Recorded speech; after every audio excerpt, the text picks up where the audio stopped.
Bem, boa tarde, pessoal. Vamos então a tomar mais um dia de reflexão aqui sobre os elementos teóricos que poderíamos pensar que são fornecidos pela linguística de Saussure para nós compreender um pouco de que nos permite fazer uma escuta.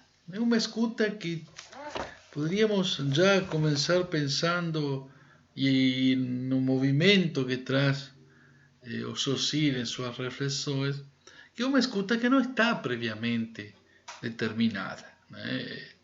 Uma escuta que se faz em muitas características pelo posicionamento que a própria passagem por uma análise produz em um analista.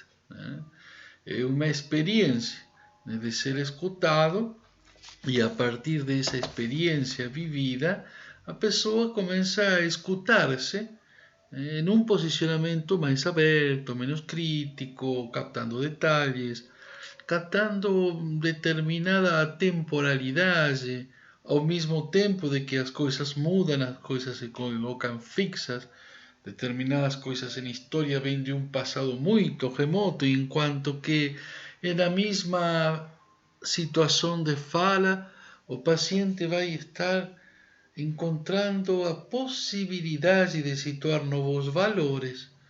E lá onde havia uma grande vontade de amar uma pessoa como a si mesmo, encontra que o outro não é si mesmo, e aliás, o outro não quer ser si mesmo, ou bem, não pode ser si mesmo. Falta alguma parte no corpo que não posso ser como ela, se ela quer que eu seja igual que ela. Então, te vai dar alguma noção de quanto existe uma necessidade de sustento tradicional no fato de estar escutando e ao mesmo tempo uma boa sensibilidade para uma escuta flexível. Tudo isto tem uma, poderíamos dizer, uma sustentação conceitual.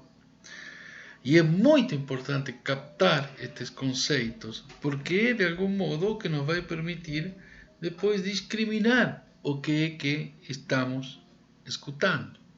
Então, vamos ir revisando essas duas características que tem o signo linguístico, essa unidade significante-significado que nós já vemos e reconhecemos como uma composição de uma palavra, mas uma representação conceitual, uma imagem acústica, mas um conceito que, por questões de comunicação, vamos designar o significante como a palavra que ressoa como imagem acústica e o significado, aquilo que parece ser uma massa conceitual indiscriminada, mas que pelo valor linguístico vai tomando diferentes palavras no pensamento. Então, vamos a partir em busca do que é imutável, onde e que consequências traz que os signos linguísticos tenham um caráter de resistir-se às mudanças. E como tal, a língua, essa composição geral de signos, também tem resistências às mudanças. Então, vamos a perguntar agora, então, por que se produz e como a gente observa esta condição.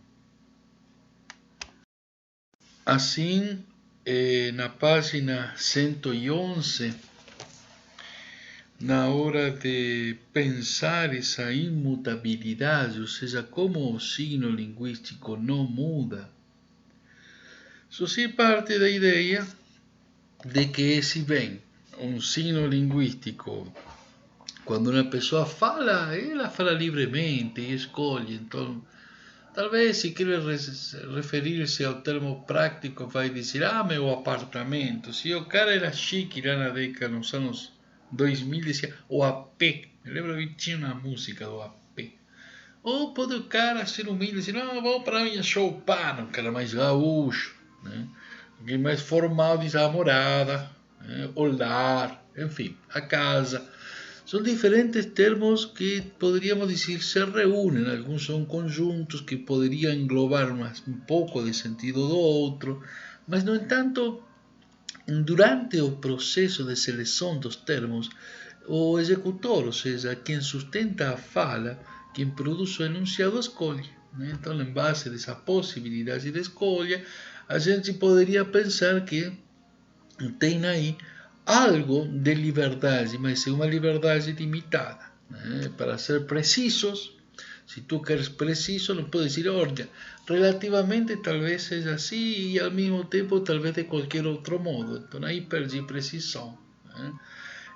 Nesse sentido, diz Saussure, tu tens muitos termos, mas de alguma forma essa escolha está marcada pela comunidade. Né? Em tanto que uma massa falante vai estar dando para a pessoa determinadas formas de organização. Tem que ser aquele signo e não qualquer outro. Né?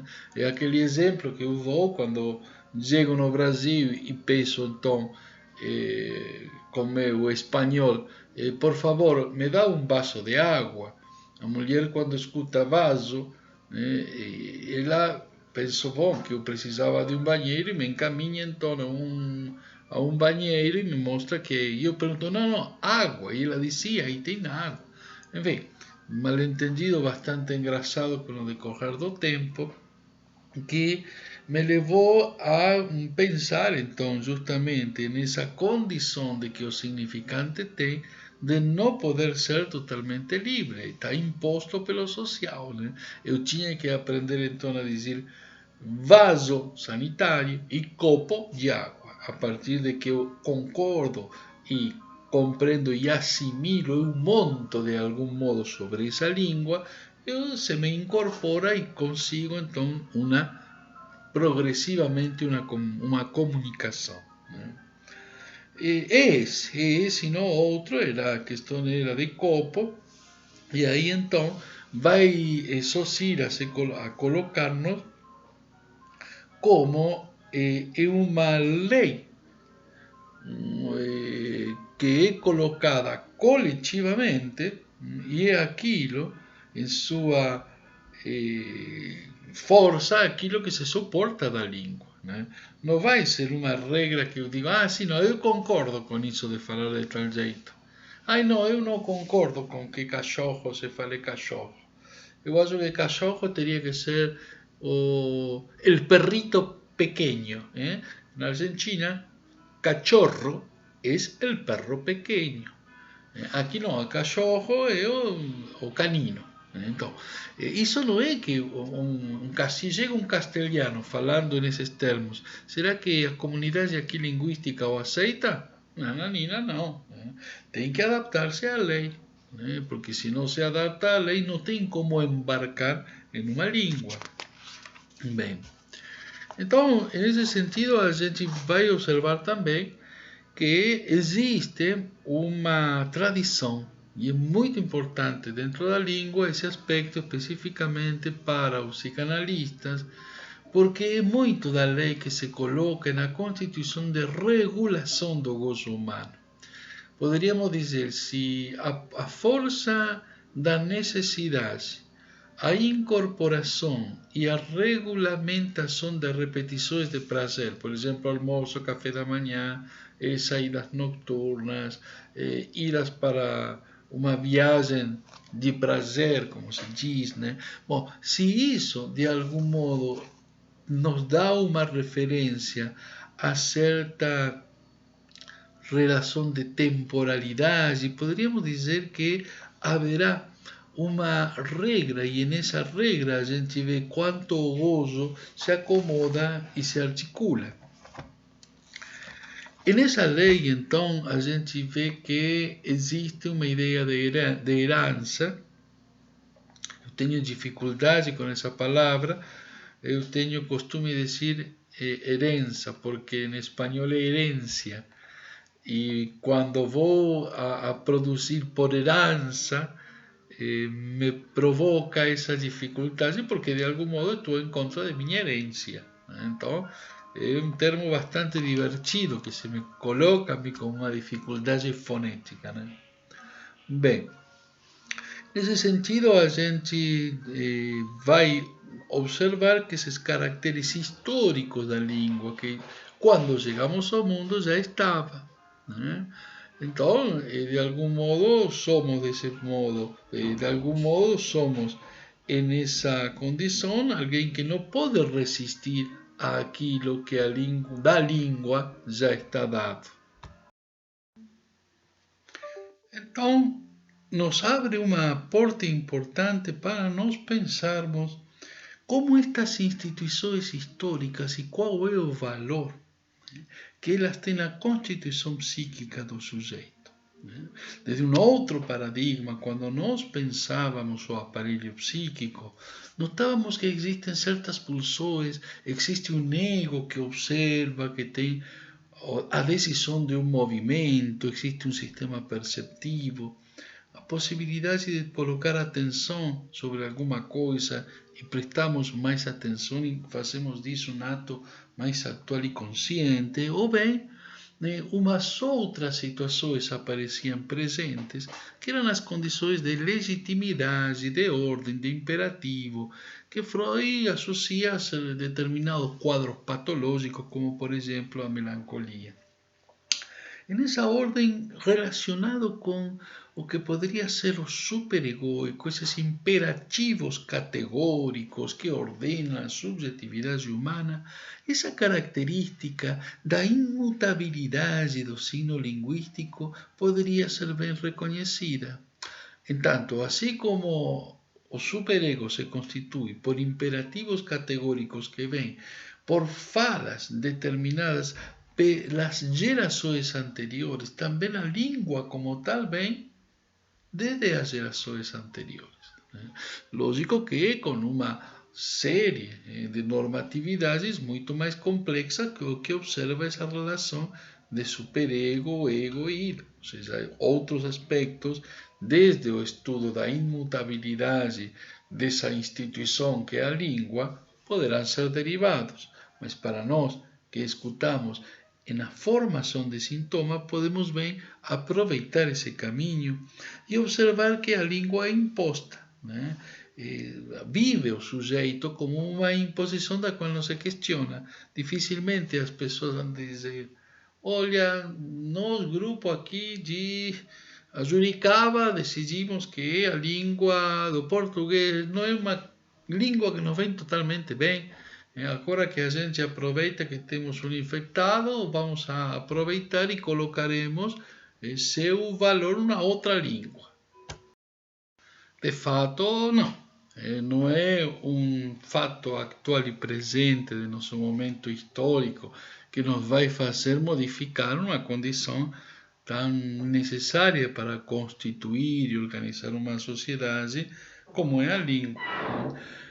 O que isso se faz, eu acho que de modo muito interessante, é comparar como uma geração sustenta uma língua, e não é como uma gaveta. Aqui a gaveta dos anos 20, depois aqui a dos 30, e cada uma tem seus termos, né? Assim, por exemplo, a gaveta dos anos 90 para 2000 teria o termo cool, para dar uma certa significação de frescura, de algo clean, de algo agradável, limpo. Por outro lado, apareceria na Argentina nos anos 80 que alguma coisa importante era grossa, mas tempo depois também podia ser, de algum modo, algo de uma característica forte. E não era um termo próprio do espanhol, isso se foi modificando com o uso. Os usos, poderíamos dizer, que correspondem a certa moda, né? Existe, por assim dizer, uma moda e a partir dessas modas, agora, por exemplo, uns anos atrás apareceram termos como oposição, né? Entre se é raiz ou é Nutella. Nutella parecia algo como que de algum modo não tinha toda a firmeza, toda a segurança, toda a tradição, que poderia ter quando algo era de raiz. Inclusive nunca tive muito em claro, porque não formava parte dos grupos que utilizavam esses termos, o que realmente diferenciava. Mas, por exemplo, parecia algo positivo, porque se alguém queria agradar, me dizia, não, olha o jeito que tu usas aí sempre o pocket do telefone, isso é de raiz, o teu jeito de usar a chave é de raiz, o teu cavanhaque parece de raiz. Então, bom, vai saber por que o cara começava a discriminar esses lugares, né? De fato, são modificações, né? São incorporações de sentido, incorporações semânticas, e enquanto as gerações são vivas, não são como Gávita, se relaciona. Um cara de 50 anos pode tomar uma palavra que utiliza um cara de 20, mesmo não sendo tão compreensível para ele, mas vai se incorporando. Então, se poderia dar que essa língua vai se modificando, mas vai tendo em um processo entre gerações. De um jeito ou de outro, serve muito para pensar que sempre o instituído, aquilo mais fixo, vai estar sempre baseado em leis e normas organizadoras. E com a língua não é diferente também, não. E para que me serve como clínico ter esta noção da imutabilidade do sim? Pois bem, frequentemente os pontos de significação se ligam a fatos históricos. Alguém falava sistematicamente num momento acerca do estudo. A pessoa dizia, olha, que momento este que a gente vive na atualidade, hoje é 16 de abril de 2020, então imagine, grande explosão de coronavírus, com insegurança nas pessoas, uma paralisação relativa de uma economia de mercado, enfim, uma paralisação para não aumentar contágio, uma série de derivações que fazem com que as pessoas digam, bom, vamos estudar, então, vamos aproveitar o tempo para estudar. E alguém diz, uma velha frase, como dizia meu pai, né? O estudo é um bem que ninguém vai te tirar. Interessante como essa busca de significação se vai a alguma tradição que traz elementos que dentro da cadeia associativa e o devir, parece que na busca da história e de aquilo que se repete, história e repetição, parecem encontrar, são dois termos que aí encontram um momento de significação para o sujeito amarrar algo de seu ser. Desse modo, me parece que a imutabilidade nos estará indicando, primeiro, que o carácter, aquele carácter de que qualquer palavra se situava arbitrariamente, e isto é xícara, mas bem poderia ser uma outra palavra, e poderíamos dizer que isto é uma caneta e isto é uma lapicera, e no entanto vemos que podem corresponder palavras diferentes, mas isso é arbitrário. Mas ao mesmo tempo deve-se observar, dissociar que essa arbitrariedade, longe de ser uma coisa que poderia ser qualquer coisa, não, diz ele. Ao mesmo tempo, isso abriga, coloca a língua em um abrigo de toda tentativa de modificar. O fato de que seja colocado arbitrariamente quer dizer, son esas letras, en esas sílabas que se designó a palabra caneta. Mas é caneta e não vai ser luneta, porque a diferença que vai estar estabelecida, essa tentativa de modificar, todas as outras pessoas não vão entender. Então a massa falante vai se resistir. Essa mesma arbitrariedade que um dia asignou desde faz muitos anos, né, que isto seria uma caneta e não seria uma lapicera ou não seria uma pluma, isso se transmitiu de geração em geração, foram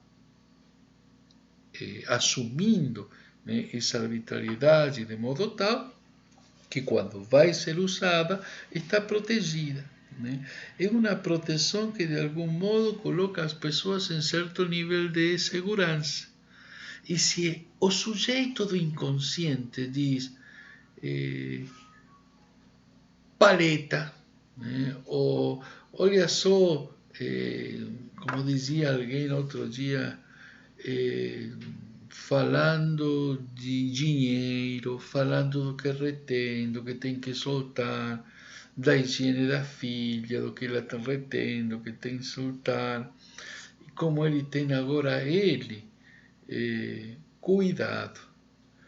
Então, nesse momento onde ficava ele tão à mercê dos outros e dando tanta importância ao cuidado dado, cuidado que começava já a repetir-se sistematicamente, cuidar por aqui, cuidar por lá, que parece ter outra significação. Era uma significação de entrega.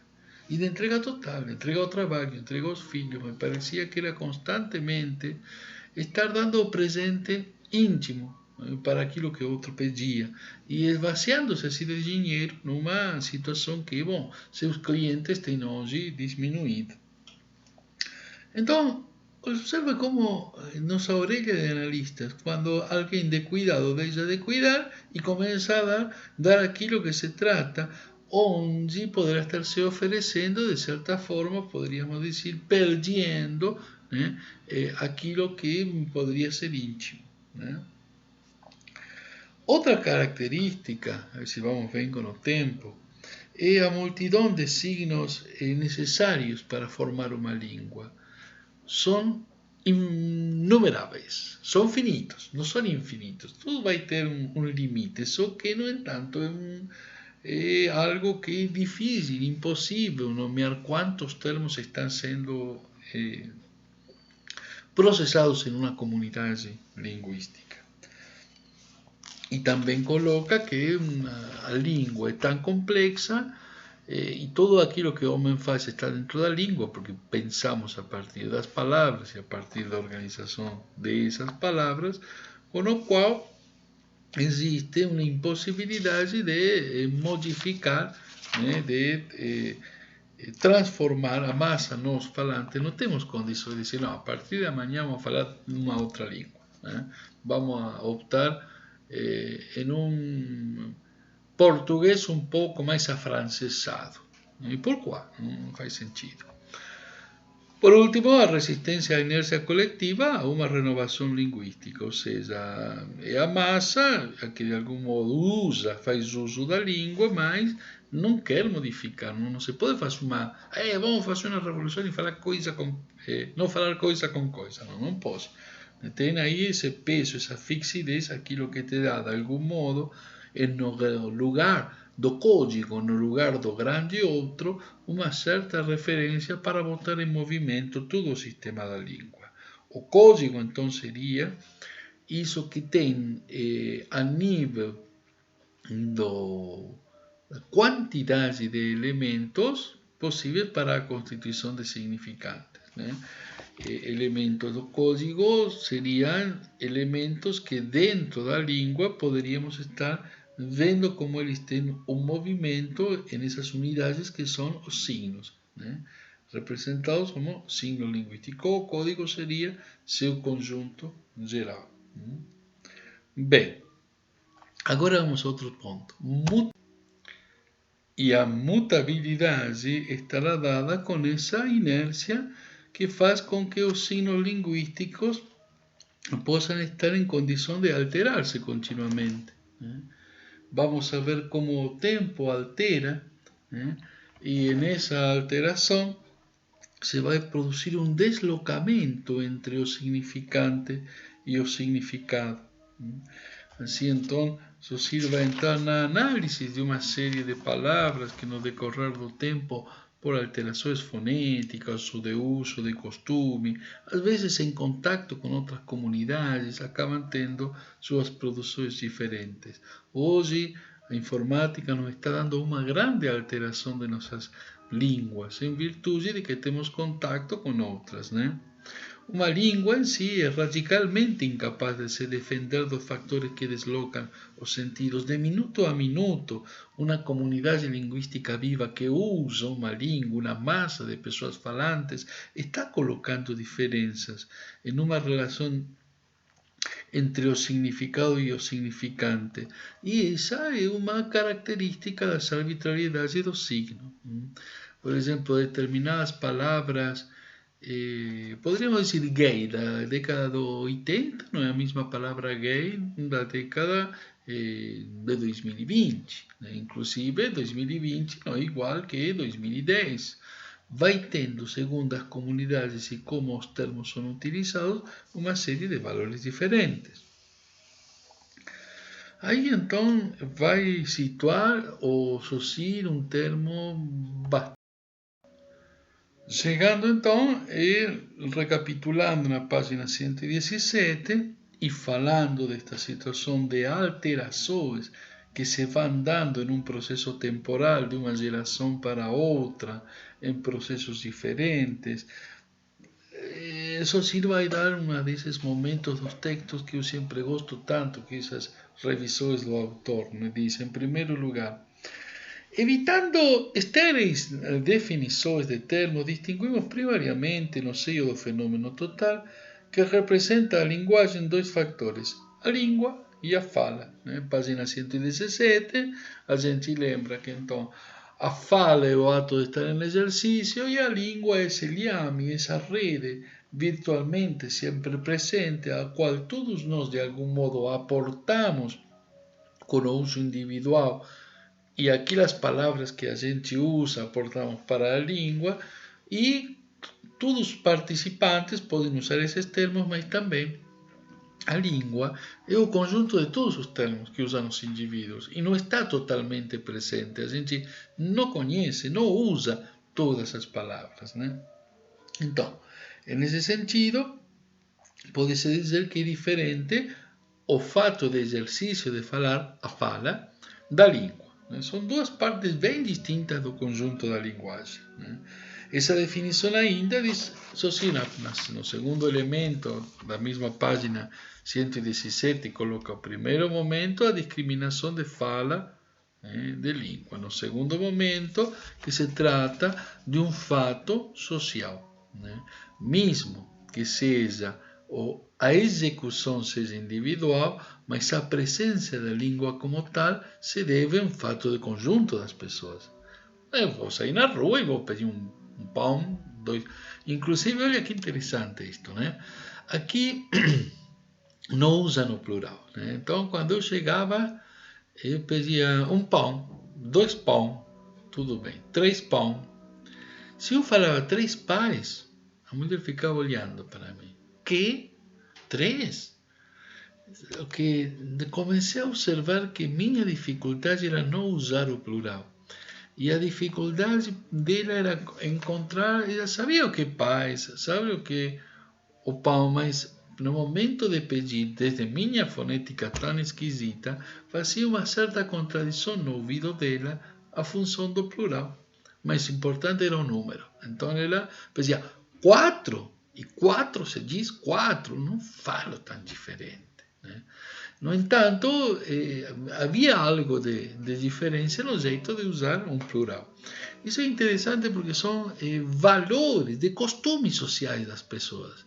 E que não pode vir de uma pessoa de fora e querer modificar isso. Não, você tem que falar. É engraçado pensar que o ego, né, de um castelhano note essa diferença. Em terceiro elemento, como o signo linguístico é arbitrário, pareceria que a língua assim definida é um sistema livre, organizável à vontade, e no entanto não, né?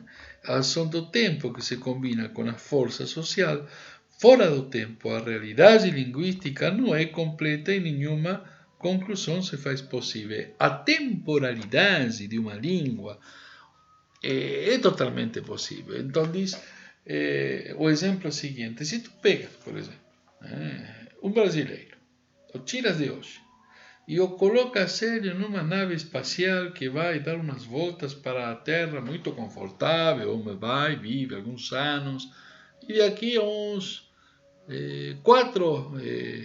vamos fazer mais longe, que vai a Marte e volta, e daqui a alguns anos chega na Terra esse mesmo homem e diz, olha, mas aqui se passaram algumas gerações, né? Então, o jeito em que os netos deste homem chegam à Terra vão ter as características linguísticas do homem que saiu, faz, por exemplo, 100 anos atrás. No entanto, estes netos daquele homem vão falar como falam os velhos e não como falam as pessoas novas. Né? Isso me faz lembrar de um homem de aqui perto que ele se criou com a mãe e as tias e os tios que tinham vindo da Europa. Quando ele não conhecia a Europa, né? Mas falou uma língua que era uma língua italiana de determinada região de Itália. Quando ele já maduro, adulto, velho, foi visitar e conhecer Itália, os velhos disseram: meu Deus, este homem fala como se falava antes. Ele nunca havia estado em Itália, mas a língua que ele tinha aprendido em seu núcleo materno familiar com seus tios, sua mãe, era uma língua que já não se fala mais lá. E que os velhos a reconheciam pelos termos, pela organização gramatical, como se falava antes. Né? Interessante, porque te dá isso que ele está tentando designar aqui, na página 119, entre a língua, né? Essa instância virtual e uma massa de pessoas que vão falando, se produzem modificações. Se em um experimento tu tiras um grupo, o levas para outro planeta e o traz seus netos de aqui, que continuem falando essa língua, de aqui a 150 anos, só os velhos vão reconhecer que essa língua desse jeito se falava tempo atrás. Então isso te dá uma prova da mutabilidade. E para que serve isso para um psicanalista? Para estar atento. Porque em alguma parte do texto, não sei se vou encontrar, mas se não encontro, se eu não encontro, les conto, que aparece era por que motivo poderá haver então uma mutação. Por que motivo, em outras palavras, se veria um deslocamento dos significantes, as palavrinhas por um lado e seus sentidos por outro? Porque o homem busca, se interroga, busca sentido. E nessa busca de brincar, de gozar com as palavras e atribuir sentido, de poder dar um valor a mais a determinado termo na poesia, na representação, em impactar e chamar a atenção do outro, das massas, no comércio ou na sedução. Então você pode pegar algum tipo de objeto que um dia não tinha nada de valor e de um momento para outro se transforma em algo muito interessante. Assim me pareceu também, como quando, por exemplo, encontrei a música em uma dança, que dançavam da boquinha da garrafa. Eu olho para uma garrafa e não vejo mais que uma garrafa com seu bico. No entanto, dentro da dança, isso tomava um outro valor. E nessa tentação, nessa intenção, nesse impulso, nesse desejo, que desejando-se mutuamente vai provocando diversas formas de representação, também a língua encontrará lugar para sua mutabilidade. O sujeito, o recalcado, o inconsciente, o que de algum modo tenta gozar sempre um pouquinho a mais em relação da lei, que está sempre nesse jogo até onde vai poder gozar, vai encontrar então na imutabilidade um espaço como para colocar que alguma coisa é modificável. Então essas ideias são bem úteis e eu recomendo que vocês deem uma olhada nesses dois capítulos para depois sim contermos mais fundamentos e poder pensar neste complexo jogo que é o jogo da linguagem, que parece tanto com um jogo de xadrez, né?